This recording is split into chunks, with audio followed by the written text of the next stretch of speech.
Can you marry me? Just for one day? Jeremy turned. There, by the entrance of the mall, sat a young woman in a worn-out wheelchair. Her ash-colored gown was tattered at the edges. Her dark skin looked dull from tiredness.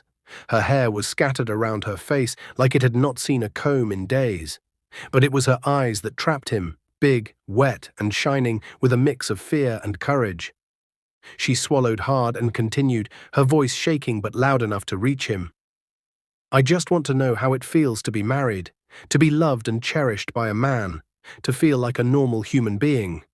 Just for one day. The parking lot seemed to go silent. A few women who knew exactly who Jeremy was, the young billionaire CEO, the man on magazine covers, the one people whispered about in salons and offices, stopped walking and stared. A poor crippled girl in a wheelchair, a billionaire in an Italian suit with an expensive SUV, and one impossible question hanging in the air. Jeremy's heart pounded. He stepped back from the SUV. His driver blinked in surprise as Jeremy slowly walked toward her. She held her breath. He did not know her name. He did not know her story. He only knew one thing. Something about her pain felt like a hand squeezing his chest. He stopped right in front of her. And then, to everyone's shock, the billionaire bent down. Jeremy lowered himself until he was squatting beside her wheelchair, his eyes level with hers. He gently took her trembling hands in his. You are not a mistake, he said softly. You are special, beautiful, bold, and unique. You are loved. Many men just never cared to look at you beyond your challenges. Her lips parted. Tears filled her eyes. Around them, people held their phones up, pretending not to record. Jeremy reached into his pocket and pulled out a small velvet ring box. The same ring he once thought he would use for someone else. Someone who left when times became tough. He opened it. Gasps rose from the small crowd forming around them. He moved from a squat to one knee on the rough pavement. Juliana, right? He asked gently. Her mouth shook. Yes, she whispered. He smiled with a kind of softness that did not match his strong jaw and sharp suit. Juliana, he said, his voice firm now, will you marry me and be my wife? Not just for one day, but for the rest of your life. The world stopped. Tears rolled down her cheeks and dropped on her gown. Yes, she sobbed. Yes, 1,000 times, yes. For a moment, it felt like only the two of them existed, a rich man on his knees and a poor cripple on a wheelchair who had just asked for one day, and instead got forever. But as Jeremy slid the ring onto her finger with gentle care, he did not know something important. He thought he was saving Juliana from shame and loneliness. He did not know that Juliana was the one about to save him. And not just his heart, his entire life. Earlier that day, Jeremy's life did not look like a fairy tale at all. The same man now kneeling on the pavement had spent the whole afternoon in a glass office on the top floor of his company building, staring at numbers that made his stomach twist. If we don't secure this $500 million project, his finance director had said over the phone, we might not survive the year. The banks are already watching us. The board is nervous. Tomorrow's bid is our last big chance, sir. Jeremy had dropped the call, leaned back in his chair and shut his eyes. Everyone thought he had everything. Cars, a mansion, power, respect. No one saw the weight on his shoulders. No one saw the mistakes he blamed himself for. No one saw how close his company was to breaking. When he left the office to clear his head and visit the shopping mall, he just wanted a few minutes to breathe, to walk, to feel normal. He did not know his whole life was about to change in the parking lot. After Juliana said yes, the parking lot slowly came back to life. Is that not Jeremy Anderson? Is he mad? He's proposing to a cripple? Record it. Record it. A group of young women at a distance stared with open mouths. Some were jealous. Some were confused. Some were just shocked. Jeremy ignored them. He stood up, still holding Juliana's hand. From today, he said softly, you are not invisible. She tried to wipe her tears with the back of her hand. Why are you doing this? She asked. You do not even know me. Maybe I do not need to, he replied. Maybe I just need to know who I want to be. Slowly, he moved behind her wheelchair.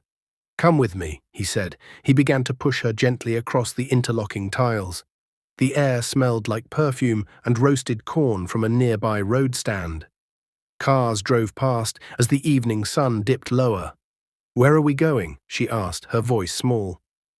"To give you the day you asked for," he said. "A full one." They stopped first at a salon beside the mall. The bright pink signboard flashed above their heads.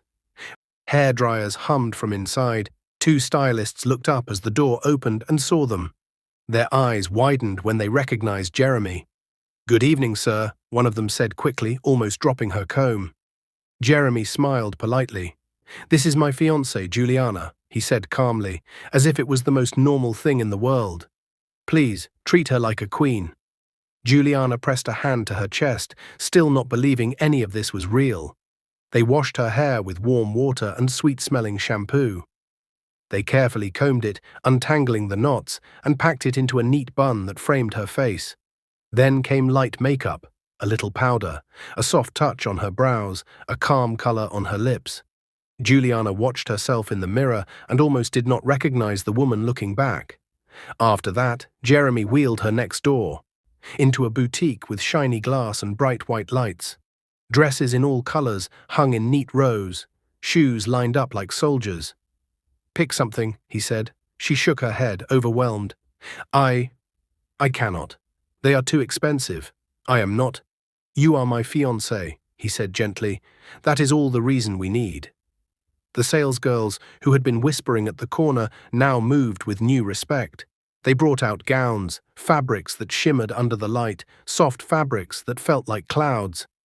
At last she chose a simple but elegant gown that made her dark skin glow. When they helped her change and she rolled out again, her hair in a neat bun, face glowing, gown flowing over her legs, people in the boutique paused to stare. It was like watching a flower open after the rain. Jeremy's eyes softened as he looked at her. "Now," he said, "we can go home." "Home," she echoed. "To my house," he said. "Your house. If you still want to be my wife for more than one day." Her heart beat faster. Outside, he gently lifted her from the wheelchair, holding her like she was the most precious thing in the world. He placed her carefully on the soft back seat of his SUV, then folded her wheelchair and placed it in the trunk. As the car drove away from the mall, Juliana watched the city lights blur past. Lagos was loud and bright, but inside the car was quiet. She kept touching the ring on her finger to be sure it was real. After some time, they turned into a long, private road lined with trees and lights. At the end of the road stood a huge mansion with tall marble pillars, wide glass windows, and a fountain dancing in front. Juliana's mouth fell open. "Is this yours?" she whispered. "Yes," Jeremy said, "but today it is also yours." The security guards at the gate bowed slightly as the SUV drove in. The house staff at the door stared in quiet surprise as Jeremy carried Juliana in his arms across the grand entrance. It felt like a dream. She did not know if she would ever wake up. He showed her a beautiful guest room with soft cream curtains and a bed that looked like a cloud. "If there is anything you need, ask," he said. "Today you are not a stranger here." She looked at him, her eyes shining. "Thank you, Jeremy. You have no idea what you have done for me today." He smiled. "Maybe you have no idea what you have done for me either," he said quietly. Before she could ask what he meant, his phone started ringing. The cheerful sound did not match the way his face changed when he saw the caller ID. His jaw tightened. The light in his eyes dimmed. The smile on his face slowly faded. "Excuse me," he said, stepping out into the hallway to answer. Juliana watched his back as he walked away, her heart suddenly heavy. Through the open door, she heard his voice drop, low and tense. "What do you mean we might lose the company tomorrow?" he said. Her fingers tightened around the bedsheet. "Company? Lose?" Something was terribly wrong, and Juliana knew, right then, that this dream day was about to collide with a very painful reality. Juliana sat quietly on the soft edge of the bed, her hands trembling slightly. She could hear the muffled tone of Jeremy's voice from the hallway. It wasn't loud, but it was heavy, the kind of voice someone uses when the world is slipping out of their hands. She couldn't catch every word, but she heard enough. "Tomorrow's bidding. $500 million. Company might collapse. Do everything you can." A long, painful silence. When Jeremy finally stepped back into the room, the light from the hallway caught his face, and Juliana saw something she had not seen before. Fear. Not the fear of a man losing money, not the fear of embarrassment. This was the fear of someone about to lose something he built with his own blood and sweat. He swallowed hard when he noticed she was watching him. "Oh, Juliana," he forced a small smile. "Sorry for stepping out like that." She nodded slowly. "You look worried." He tried to laugh it off. "Just work things." "I didn't want you to hear that." She rolled a little closer in her wheelchair. "You can tell me if you want." Jeremy sighed and ran a hand over his face. For a moment, he looked less like a billionaire and more like a tired, burdened man who needed someone to talk to. He sat on the armchair across from her. Juliana waited quietly, giving him space. "It's my company," he finally said. "We're struggling. If we don't secure the biggest project tomorrow, the $500 million deal, everything might crash." She took a sharp breath. $500 million. That was not small. That was change a whole country money. Jeremy looked at the floor. "We've been fighting so hard. I invested in new branches, new systems, but some of them haven't paid off yet. The banks are already watching. If we fail tomorrow, we lose everything." He looked up again, his eyes soft, tired and vulnerable. "But no matter what happens, I want you to know something." She blinked. "What is that?" "You deserve everything good," he said. "Even if everything falls apart for me tomorrow, I will always be grateful that I met you." Her heart tightened. "But why are you telling me this now?" "Because," he sighed, "you may have entered my life for just one day, but you made me feel seen. You reminded me what kindness is. You helped me breathe again." Tears filled her eyes. She had asked for one day of love. But here she was, comforting the man who gave her more than she ever dreamed of. "Jeremy," she whispered. "Yes?" "You won't lose tomorrow." He gave a weak smile. "I wish that was true." She didn't answer. She couldn't.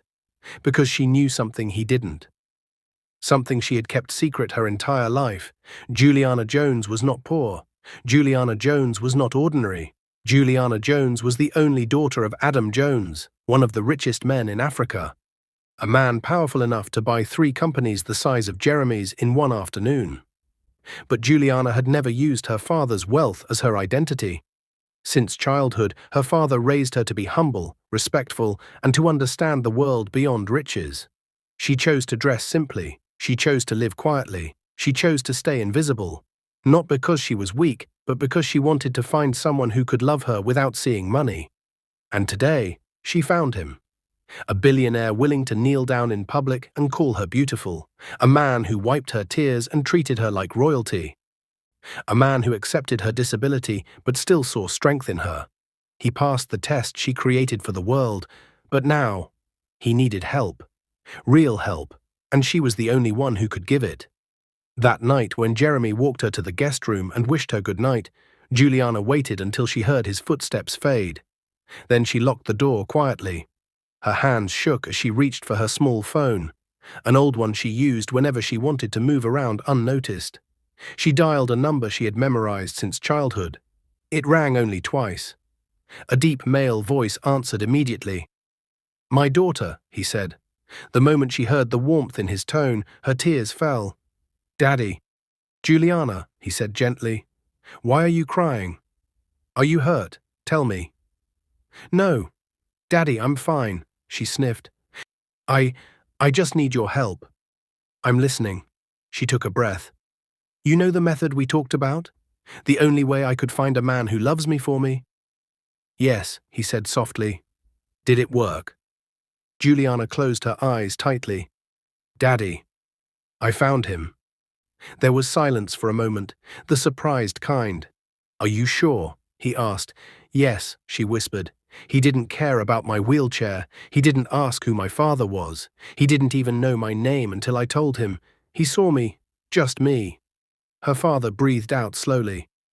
"Thank God." "But Daddy," she continued, her voice shaking, "his company is dying. He might lose everything tomorrow." "What is the company's name?" he asked calmly, like a man already preparing to fix the problem. Juliana told him. Adam Jones, the same man who controlled hotels, oil fields, shipping lines, real estate and tech companies across Africa, was silent for a long moment. When he spoke again, his voice was calm and powerful. My daughter, sleep well. Tomorrow morning, he will win that contract. Her tears fell again. Thank you, Daddy. Anything for you, he said. You finally found a man worthy of you. Tomorrow, we fight for him. When the call ended, Juliana remained in her wheelchair, staring at the ring Jeremy had placed on her finger. What if he regrets it, she whispered to herself. What if he thinks I tricked him? What if he stops loving me? Her chest tightened with fear, but she wiped her tears anyway. Tomorrow she would reveal everything. Tomorrow she would stand beside him. Tomorrow she would save him, the man who unknowingly saved her first. And just as she whispered a small prayer, a soft knock hit her door. Her heart jumped. Juliana. Jeremy's tired voice came through the wood. Can I talk to you for a moment? Her breath caught. Why was he here? Why now? She rolled toward the door and unlocked it. When she opened it, Jeremy stood there, his eyes red. Not from anger, but from silent pain. I didn't want to sleep yet, he said. Can we talk? Before she could answer, he stepped in and dropped a shocking confession that made her gasp. A confession that would change everything. Juliana's heart raced as Jeremy stepped into the room.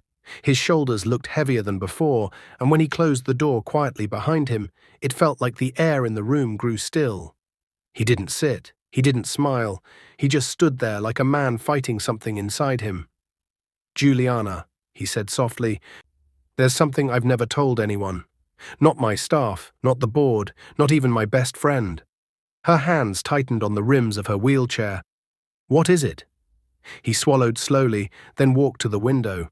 The moonlight touched his face, showing pain buried deep. I wasn't always the strong billionaire everybody sees, he said. Before all this, I was just a boy who lost everything. Juliana listened quietly, her chest tight.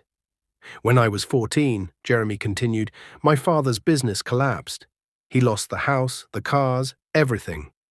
One night he sat at the dining table, looked at me and my younger sister, and said he failed us. He paused.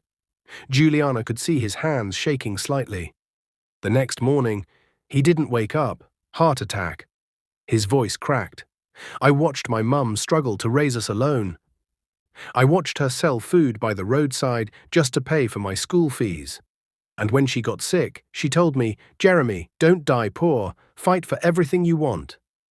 Juliana felt tears burn behind her eyes. So I fought, he said. I worked 3 jobs in university. I built my company from nothing. I slept in my office for 2 years. No friends, no fun, just dreams. And when the company finally grew, I promised myself I would never go back to the boy who lost everything. He turned to face her. But tomorrow, if that project fails, everything I fought for might disappear. Juliana rolled closer, her voice soft. You won't lose tomorrow. He gave a small, painful smile. You keep saying that. Why are you so sure? Her heart jumped. She couldn't tell him the truth yet. Not tonight. Because I believe in you, she whispered. He stared at her for a long time, then something shifted in his eyes, something softer, something searching. Juliana, he said, stepping closer, when you asked me to marry you, you were not desperate. You were brave. I didn't feel brave, she whispered. Then let me tell you how I saw it, he said gently. I saw a woman who didn't hide her heart, a woman who didn't pretend, a woman who wanted to feel loved even if life tried to break her spirit. And I admired that more than anything. Juliana blinked fast as her eyes filled. Jeremy, he knelt again, not like the dramatic proposal earlier, but slowly, with emotion this time. He reached out and took both of her hands. I didn't propose to you today because I pitied you, he said. I proposed because something in your eyes pulled me in. Something told me that you were meant to be part of my story. Juliana inhaled sharply, her lips trembling. No one had ever spoken to her like this. No one had ever looked at her like she mattered this deeply. He continued, his voice barely above a whisper, and I know I said it playfully, but I want you to know that I meant every word. If you accept me tomorrow, after all this stress, After all the madness, I want to try. I want you to truly be my wife. Her heart felt like it stopped. He looked terrified after saying it, like he wasn't sure how she would react. Juliana opened her mouth to speak, but the words didn't come out. Her emotions were too tangled: joy, disbelief, fear, hope, all of them mixed together. Jeremy slowly stood up when she didn't respond. "I'm sorry if that was too much," he said quietly. "I just needed you to know. Good night, Juliana." He turned to leave.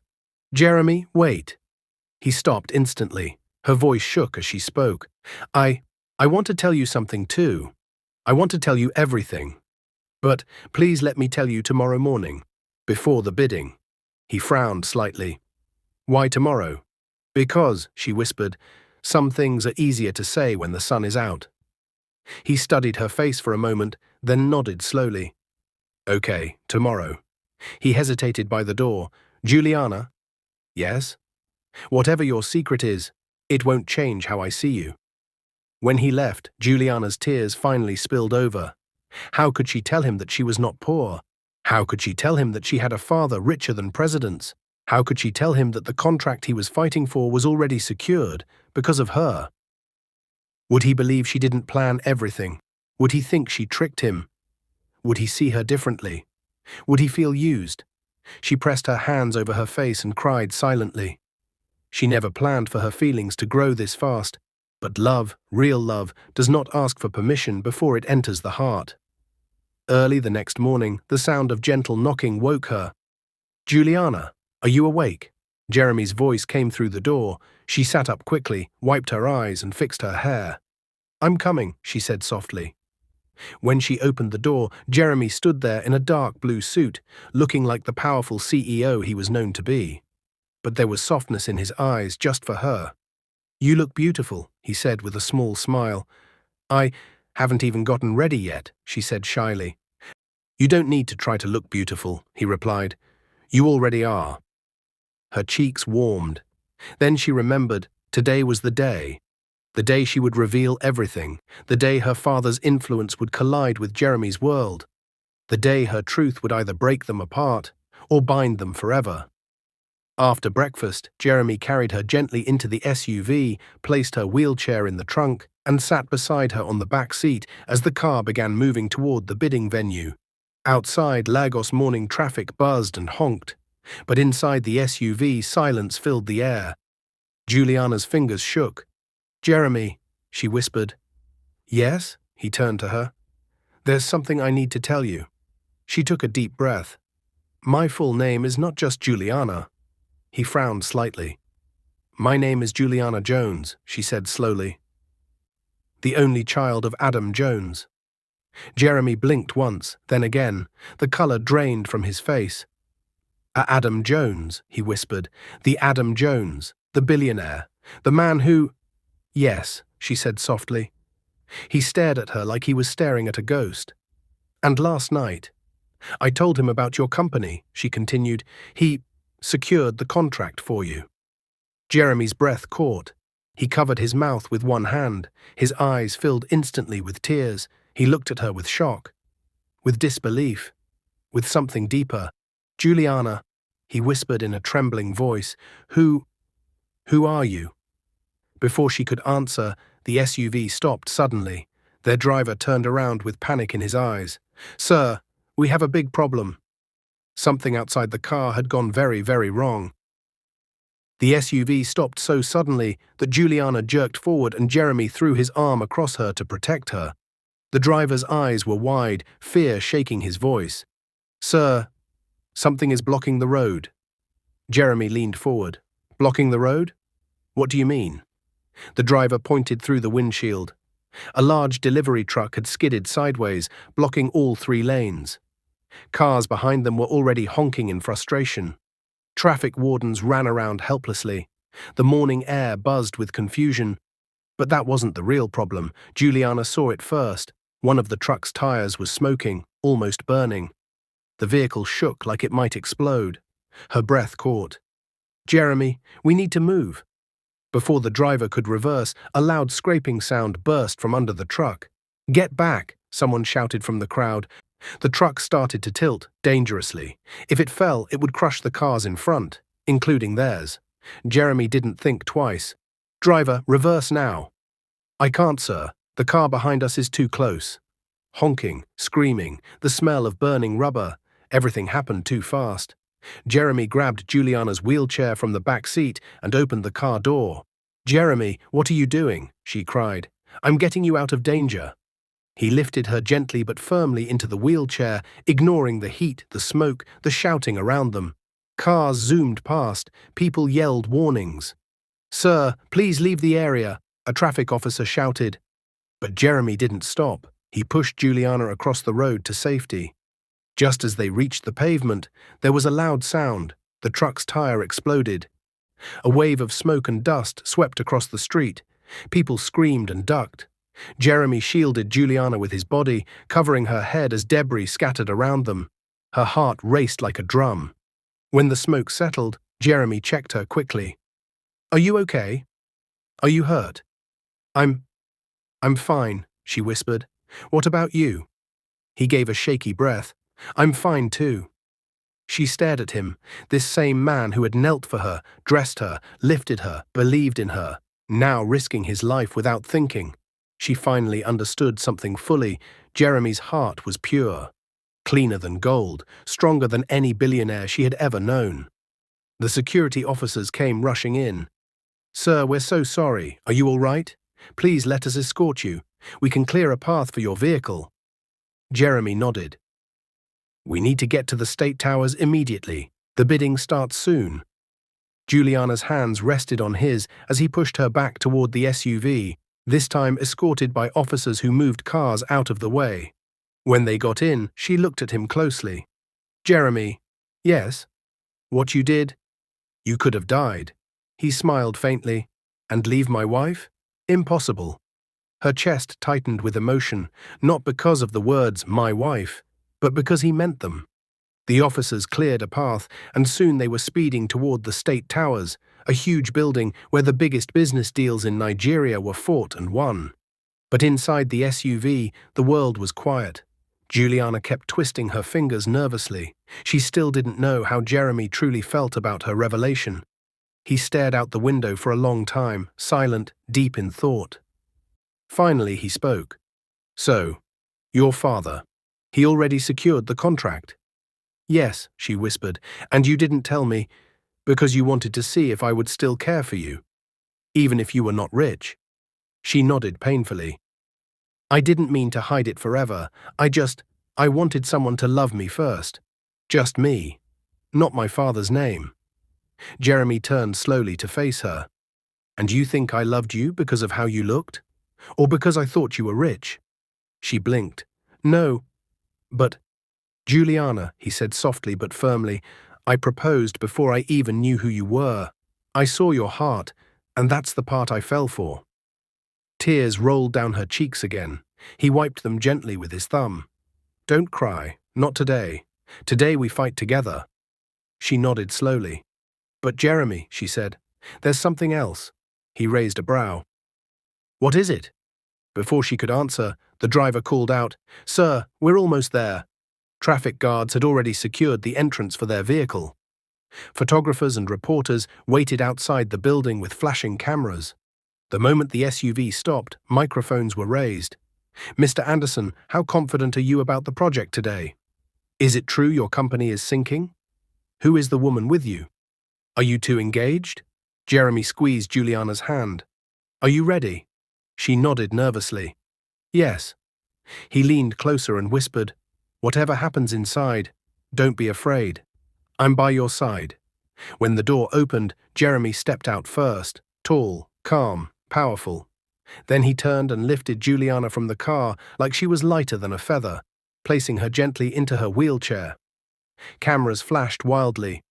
Gasps rose from the crowd. "Is that the woman from yesterday? The cripple? He brought her here? What kind of love is this?" Juliana felt hundreds of eyes on her, but she also felt Jeremy's hands on the handles of her wheelchair, strong, warm, unshaken. Together they entered the massive glass hall.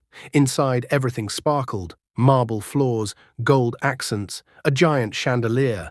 Men in suits and women in designer gowns turned to stare. Some watched with confusion, some with judgment, some with envy. But one man's eyes widened more than everyone else's. A tall, powerful man in a black caftan stepped into the center of the hall. Silver beard, sharp eyes, a presence that filled the room. Juliana gasped. Jeremy froze. Whispers spread like wildfire. Is that? It can't be. Adam Jones? At the bidding? Why is he here?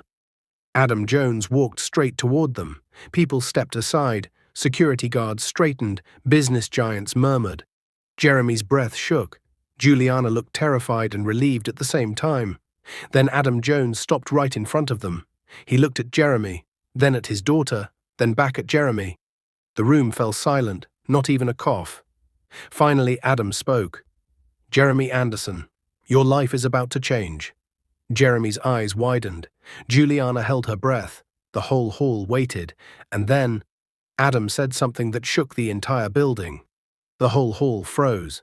Cameras stopped clicking. Officials stopped walking. Even the chandelier lights seemed to stand still. Adam Jones, one of the richest, most feared business figures in Africa, stood face to face with Jeremy Anderson. His deep voice echoed through the glass building. Jeremy, your life is about to change, because today you will rise higher than you ever imagined. Gasps swept through the crowd. Juliana held her breath. Jeremy's knees almost weakened. Sir, I don't understand. Adam looked at him steadily, then placed a firm hand on his shoulder, a gesture no one expected. You saved my daughter yesterday, he said, his voice calm but powerful. Not with money, not with fame, not even with promises. You saved her with your heart. Murmurs filled the hall. Adam continued, when I found out she met a billionaire who knelt in public for a woman the world ignores, a man who didn't know who she was, yet treated her like treasure, I knew I had to meet you myself. Jeremy swallowed hard, overwhelmed. He glanced back at Juliana, and her eyes softened with nervous love. Then Adam turned to address the room, raising his voice. Today's bidding is for a project worth $500 million.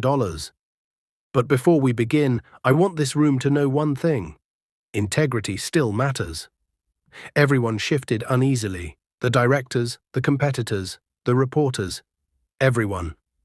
Adam stepped closer to Jeremy again. My daughter told me everything. Your struggles, your honesty, your fear of losing your company. She begged me not to let a good man fall.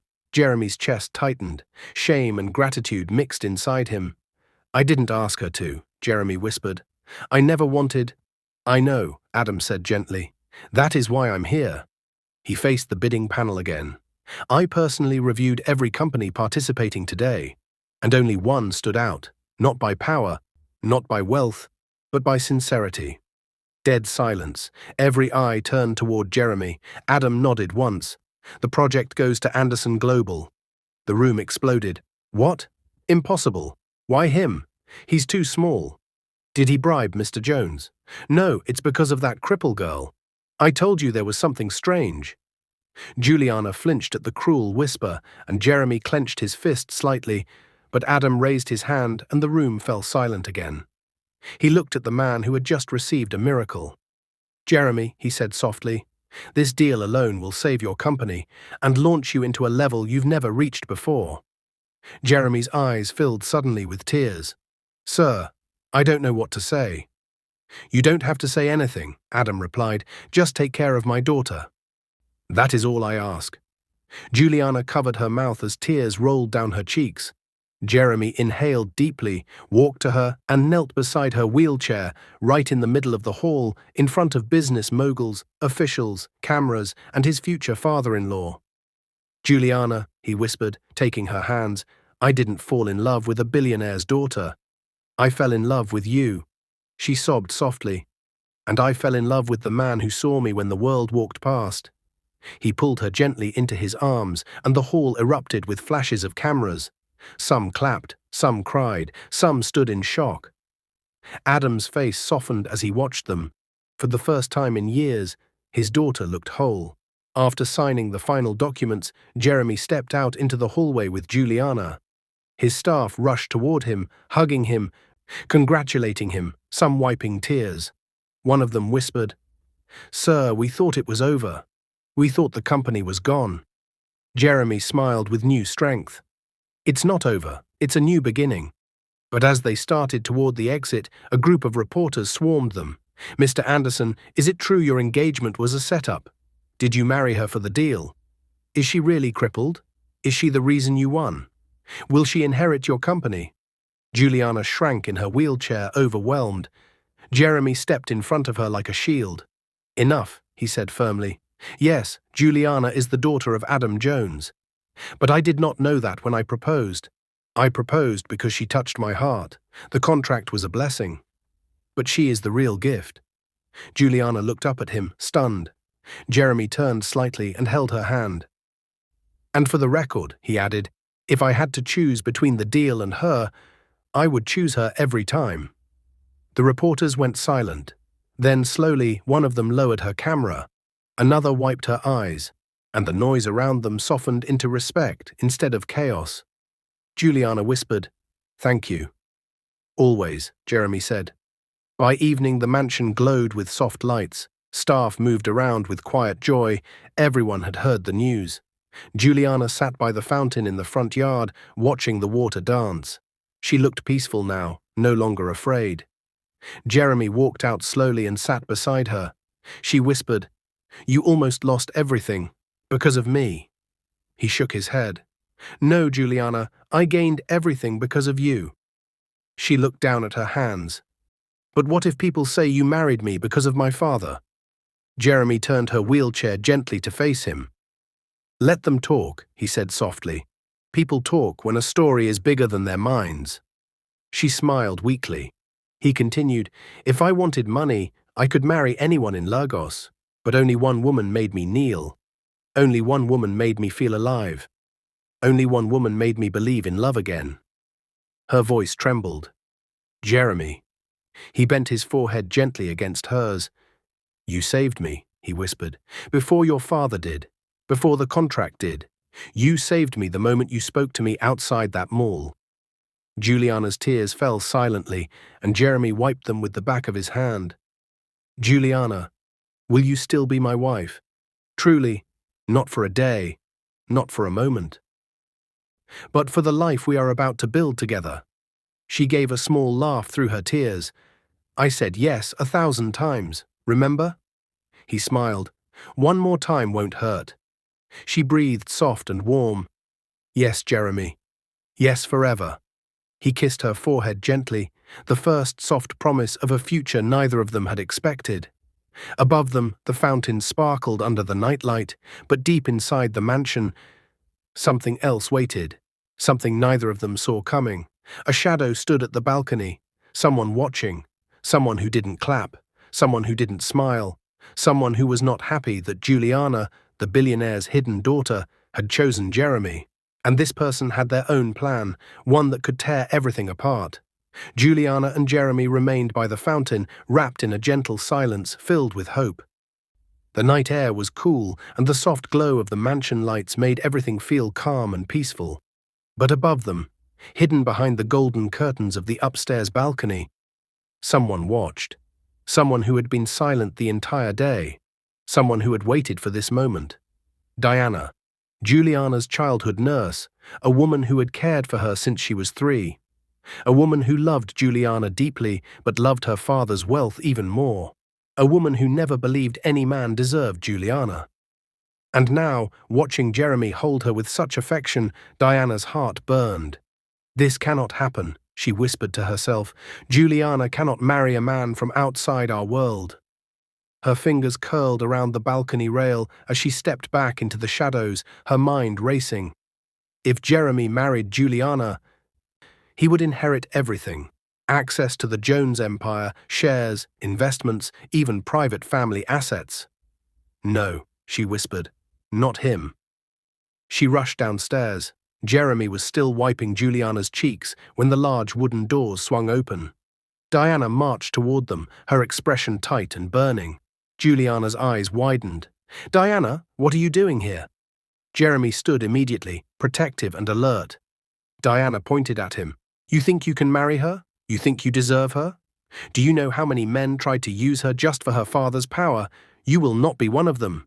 "Diana, stop," Juliana said firmly. "Jeremy isn't like that." But she stepped closer, ignoring Juliana completely.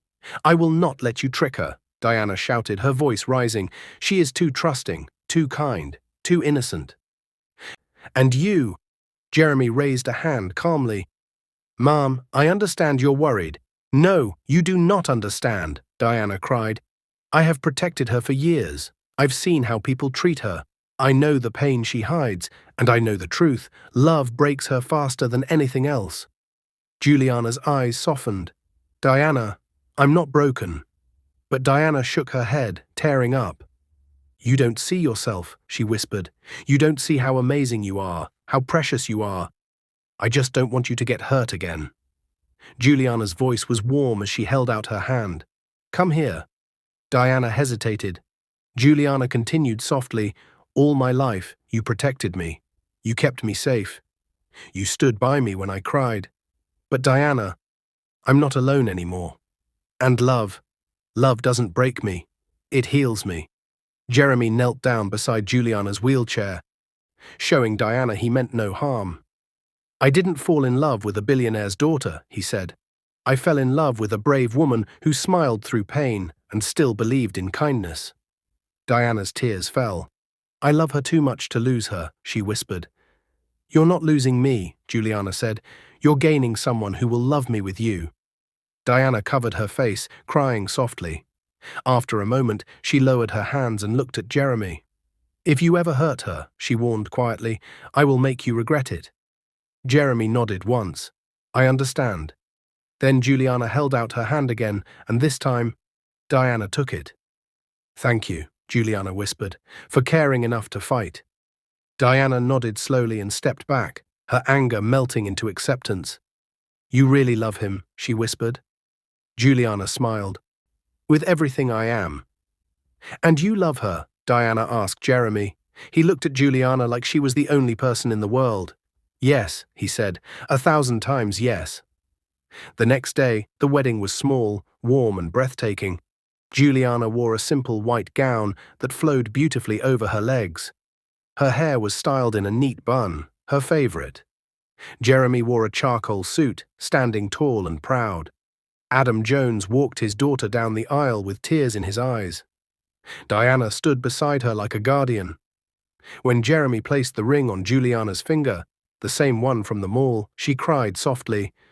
"From one day," she whispered, "to forever." Jeremy smiled, wiping her tears. "Forever, my love." The crowd applauded. Their marriage wasn't a fairy tale, it wasn't perfect, but it was real. A billionaire who found love in humility. A crippled woman who discovered strength inside her heart. Two lonely souls who found each other in the most unexpected way. And together, they built a life filled with laughter, courage, partnership, and peace. What is your view about this story? Where are you watching from? If you enjoyed this story, comment, share, and subscribe to our channel for more interesting stories.